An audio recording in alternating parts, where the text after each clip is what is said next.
ain't a killer, but don't push me. Revenge is like the sweetest joy next to getting. Alright, let's do this. Hopefully those fucking lines don't come back. Alright, here we go. We gotta change this luck around, like this bullshit. I'm tired of bullshit. Let's just get some luck on our side. But we're going to Texas. It's another mile and a half. I mean, the track I will comment to is Charlotte. That's the best track to compete to. I mean, but I look at all 1.5s for this year, for last year, with these cars. You know what I'm saying? But yeah, I just needed some luck to turn around. But last week was the best Kentucky race I ever saw, but it wasn't good for DFS. A lot of good plays this week, so let's go. Let's just get right into it. I don't got time to bullshit. I get this done, get this uploaded, get this out. You got any questions? Hit me up. Before the race. You know what I'm saying? Let's go. Let's get right into it. Kevin Harvick. I mean, the man wins every week. I don't know, man. I play to win tournaments, and I'm talking DraftKings. But yeah, I mean, I'm playing to win tournaments, so I take stands. I mean, I don't think Harvick is a bad play by no means. There's no bad plays up here, from Joey Logano up. But I'm not particularly in love with Kevin Harvick. I mean, if you're playing him, you're playing him because you need him to get up and lead laps, not to just win the race, or, you know what I'm saying, come in late. He's gonna lead some laps. He's been fast. He's been fast on 1.5. You know what I'm saying? I just gonna go lower price. I'm gonna save almost $1,000 on Truex. You know what I'm saying? And I think Truex is a better play. So Kevin Harvick is a good play, but I don't know if he makes it onto my 20 teams. If he does, it'll just be a couple. Denny Hamlin, I like him less than Harvick. I don't really like either one of these guys too much. So yeah, I don't think I would play Harvick over Hamlin. So I'll move on, make it nice and easy. Martin Truex Jr. I do like for sure.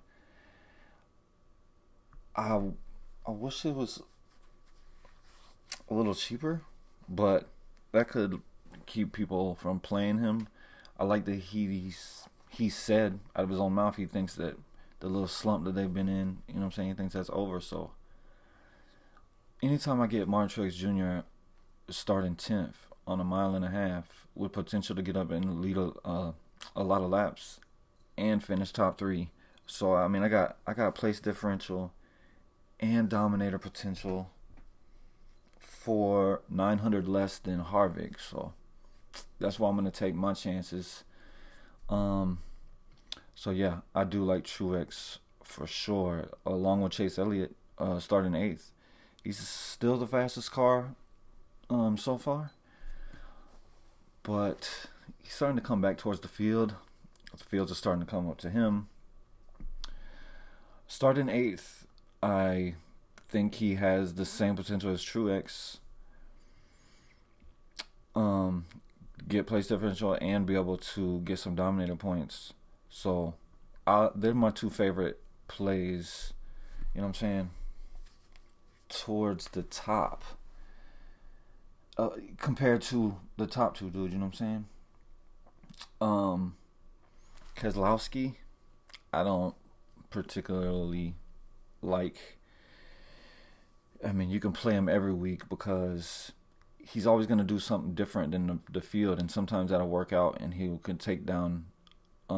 He could help you take down the tournament because he's going to be low on tomorrow, and he can always sneak around out and win. But he will be low on tomorrow if you want to play him for ownership purposes. But I just don't see a lot of upside in him. I would rather play his teammate for $200 less. So yeah, I think that Joey Logano is a pretty damn good play, in my opinion, because with his speed on mile and a halves, and the speed that Penske has, like Keselowski is definitely my least favorite Penske car tomorrow because I really like Logano and I love Blaney, but Joey Logano started ninth. I think that he has potential to get up and lead laps, but he is in a slump himself. So yeah, I think he's gonna be pretty low on too, though. So I'm gonna have a little bit of exposure to Joey Logano. I'm not gonna have a lot, but I'm gonna have some for sure.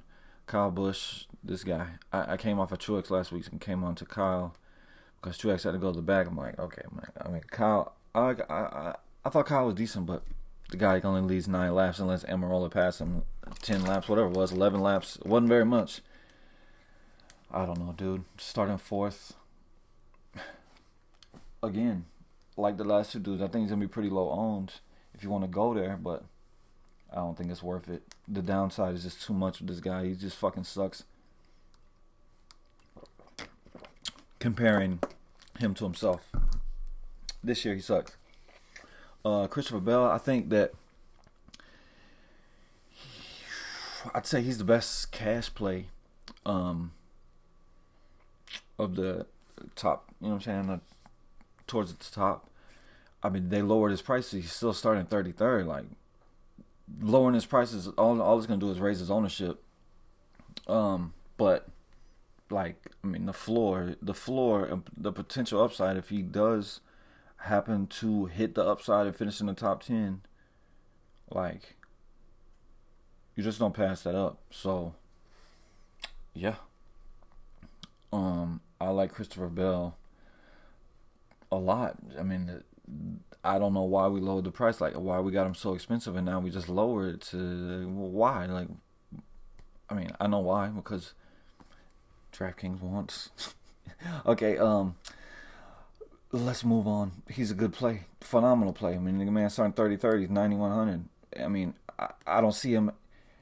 I don't see a way he doesn't finish top 20, around 20th, unless something bad happens. So, I mean, you got 13 place differential plays just built in. So, yeah, like that. Jimmy Johnson, I also like starting 20th. I thought Jimmy Johnson was going to top 5 last week. And he's pissed. Supposedly, Keselowski better not get in front of him. I would like to see that, but yeah, I like Jimmy Johnson. All these Hendricks cars on a mile and a half are fast. Starting 20th. So, yeah. There was a time, too, a long time ago, when Jimmy Johnson used to be good, where he was dominant here. But anyway, let's move on to the driver of the year so far, Ryan Blaney. Dude is just phenomenal everywhere. The speed is phenomenal. Everything is phenomenal. Love Ryan Blaney. It's been, I don't know, 4 weeks now, 5 weeks now in a row. I just love this dude. I love him again. He is one of the best plays, if not the best play, in my opinion, on the slate. But, I mean, Amarola is not, you know what I'm saying? I wouldn't be playing them too much together, because if I'm playing Amarola, I really want him to lead some laps. But Blaney, I think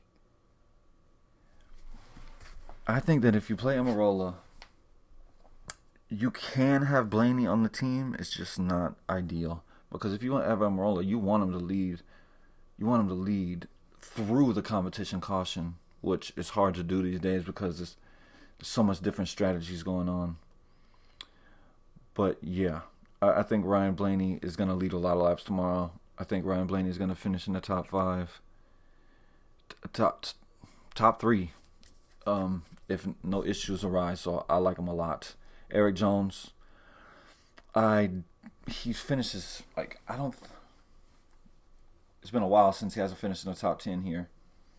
I was looking at his track. I was like, wow, because Eric Jones loves to do dumb things. So he hasn't finished outside the top 10 in I don't know how many races in a row now. It's been 3 or 4 or 5, something like that. So again, There's 13 place differential spots just built into that. He's not expensive enough, probably. Well, no. His price is right. His price is right now. So yeah, I like Eric Jones a lot. Alex Bowman, I like a lot. Like, there's a lot of good plays. I like Alex Bowman a good amount. Like I said, I like all these Hendricks cars. All four of them. I like all four of them. I think that Alex Bowman,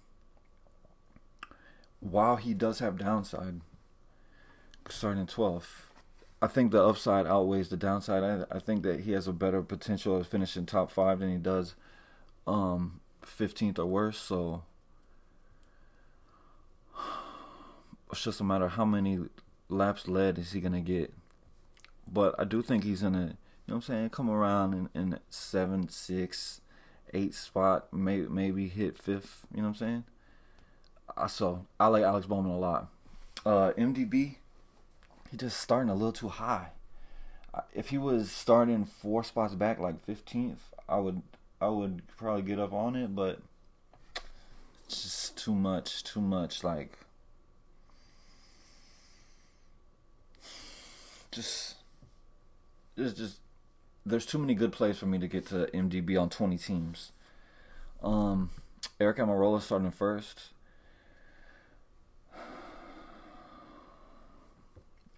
I mean,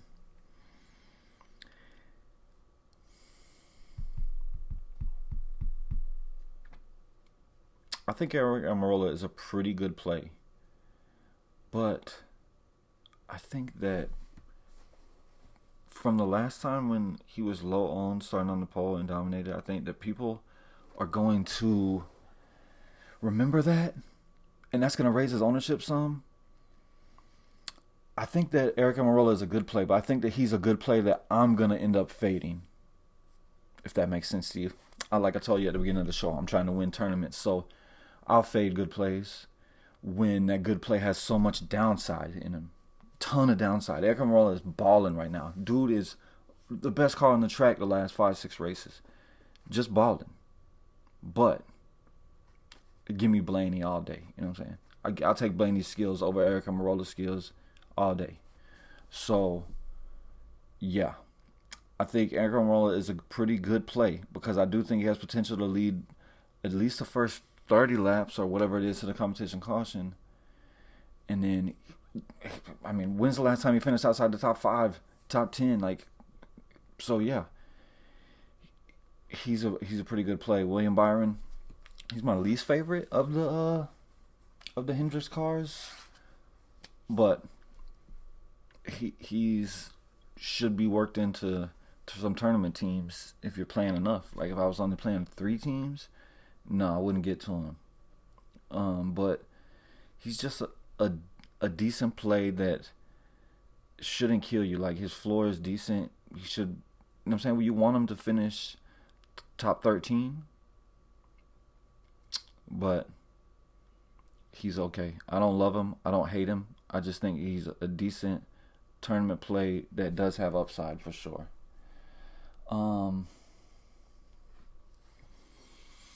Kurt Busch, I'm just going to pass.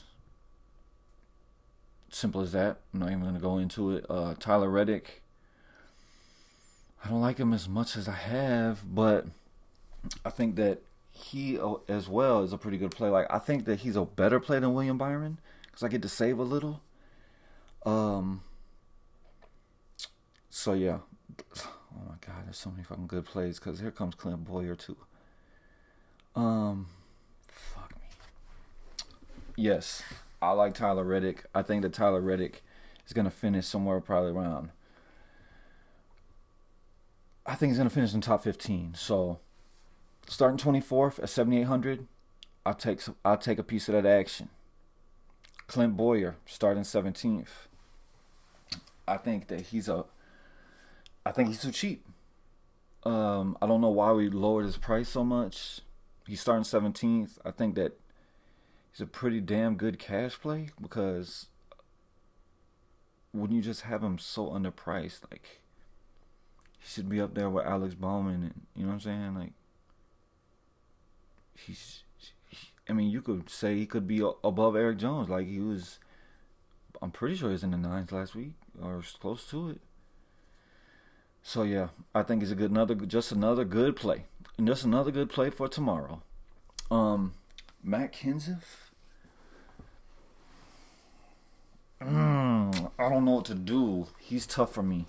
He's probably my hardest decision because if you look at the numbers, you say, there's no way I'm going to play this guy.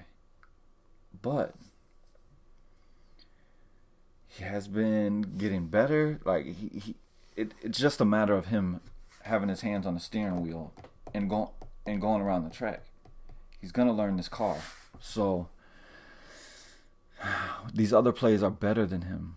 That are like them two dudes right above him are much better plays, but I think Kenseth's ownership is going to be lower than both of them, especially Bowyer, because I mean it ain't no secret that Bowyer's underpriced. So yeah, I think Matt Kenseth is a good tournament pivot from Bowyer, if you want to get down with some of that. But he's not a guy that I would be playing at a high percentage. Just be working him in on I gotta get different on some, you know what I'm saying, on some shit. Cole Custer, phenomenal win last week. Phenomenal. I gave you a standing ovation. What a move, fantastic. But I'll be fading you this week. I hope people play you because you won. I'll just be on the fade train because I don't see a ton of upside in him. I don't think he's gonna finish top 10 this week. So yeah, while I liked him last week, nah, bro. Not this week. Ricky Stenhouse Jr., I love you, dude, but I wouldn't play him above 10%.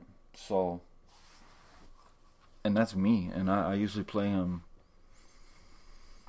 at like 15, 20 minimum because he just has so much upside in him.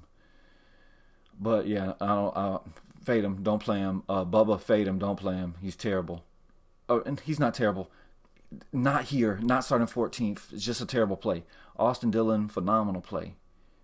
I love Austin Dillon starting 21st. Austin Dillon has been fantastic on a mile and a half this year.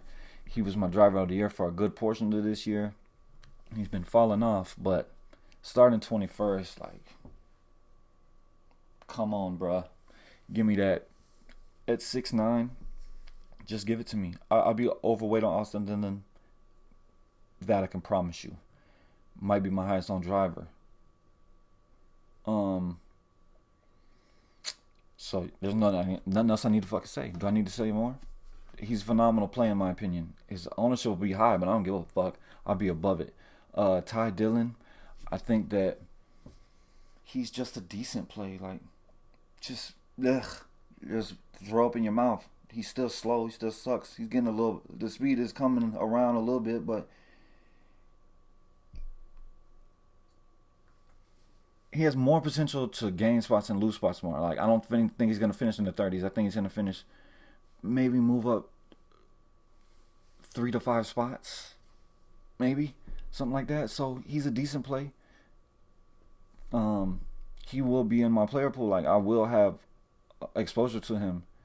It's just, I don't love to play slow cars. He's fucking slow. Michael McDowell starting 34th. Yes, there's 3 cheap plays that I like a lot. So it's going to be hard for me to choose between them. And then I could throw Busher in there for tournaments that I like too. But, yeah, McDowell. It's McDowell, Nemechek, and LaJoy. Those are the 3 ones that I like a lot down here. Those are my 3 favorite. Them are the 3 I have the most of. I just love... Hold on. Let me talk about McDowell before I even go down there. McDowell's starting 34th. I think McDowell's going to finish 25th or better. McDowell's have had some phenomenal finishes this year. He's 6,600. The price is coming up a little bit, but phenomenal play. I like Michael McDowell a lot. Like these like from Austin Dillon down. There's some good plays. Like McDowell, like Suarez is a good play, even though he's slow as fuck. Nemechek, and then Busher for tournaments. Like all these guys I like. All of these guys I like. There's so many good fucking plays tomorrow. The player pool is gonna be big, but Michael McDowell is a good play. Daniel Suarez, he's just to be different. I think that he's going to gain spots, but he's my least favorite of all these guys because he's the slowest. So me and slow don't do well together when it's on a track. I want guys that are fast. I want guys that give me a chance of winning, not fucking guys that are pedaling a bicycle. Ryan Newman, I can't do it this week. Not the worst play if you want to be different. If you're playing 150 teams, I would have a little exposure to Ryan Newman, but just not a very good play. Corey LaJoie starting 36. I don't see any way he's going to finish in the 30s tomorrow, so I give him about 28 for better. I mean, the upside is probably 20. It's probably the highest he could finish, unless some real ridiculous shit happened. So yeah, I think Corey LaJoie is a phenomenal play down here, along with Nemechek, if I could speak for a second. Along with Nemechek, I think Nemechek is a phenomenal play himself, starting 28th, just because he's $6,000. So he got the potential to move up in the top 20, finish 17, 18 on a good day at 6,000. Yeah, come on, sign me up. I'm there. I'll be first in line. Busher is just the play to be different, like to get off of these guys, because Nemechek, I think Nemechek, McDowell, and LaJoie will all carry ownership down here because they're the three best players, and it's evident, like it's clear to see. Chris Busher is a guy you get on to be different in your tournament teams because you're trying to win first place. Chris Busher could finish in the top 10 tomorrow. Believe that shit. If you finish in the top 10 tomorrow, you will want some of that. Can he finish 20th, 22nd? Yes. But, like I said, he's just what you work into your tournaments to get off of these other dudes that are better plays. And anything under that, I don't got nothing for you, bruh. Ryan Priest, if you want to get freaky with it, be my guest. Anything under that, I wouldn't even touch with a 10-foot pole, if you know what I'm saying. But Ryan Priest, just don't do it. It's just, is he gonna move up? Hell nah. No, he's not. I wouldn't do it. Oh yeah, I wrote down these top fives for you. We can get the fuck out of here and start uploading this thing. Above 7.5K. If you have any FanDuel questions, feel free to hit me up. I will be looking into FanDuel more after I do all my DraftKings shit. So above 7.5 is Blaney number 1. Then is Bowman. Then is Eric Jones. Then it's Chase Elliott. And then it's Martin Truex Jr. And there was another one that was super close. Oh, who was it? Was it Bell? It was maybe Bell and Jimmy Johnson. That was like, I was debating them hard too. But yeah, under 7.5 is Austin Dillon by a mile. I like him a lot. I think he's gonna finish in the top 10 tomorrow. Yep, I think he's gonna get in the top 10. I think he's gonna finish 10th or better. So Austin Dillon. Then I got Nemechek. Then I got McDowell. And then LaJoie. And then Busher. I talked about all four of them at length towards the end, including Austin Dillon. Love all five of them. I'll be overweight, I think, on all of them because I think Busher's going to be so low on. But anyways, that's it. We out this hole. Be good. I see lines on my screen. I hope y'all don't see them when y'all watch.